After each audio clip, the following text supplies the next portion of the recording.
আমরা পেয়ে গেছি, আমরা তাকে সংগঠিত করবো। ইতিমধ্যে মশাল দৌড় চলছে, সবাই করতালি দেবে। মশাল দৌড়ে এগিয়ে আসছে শুভশ্রী দেবনাথ, সবাই করতালির মাধ্যমে তাকে স্বাগত জানাবে। আজকের এই অনুষ্ঠান যেন আরো অত্যন্ত সুন্দর হয়ে সেই কামনায় আজ মশাল হাতে নিয়ে খুব সুন্দরভাবে এগিয়ে চলছে শুভশ্রী দেবনাথ।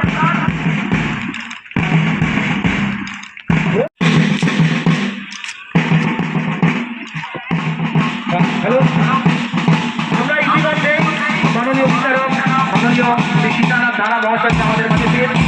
আমরা অত্যন্ত আনন্দিত, তিনি আমাদের ডাকে ছুটে এসেছেন আমাদের ভালোবাসার টানে। প্রতিবার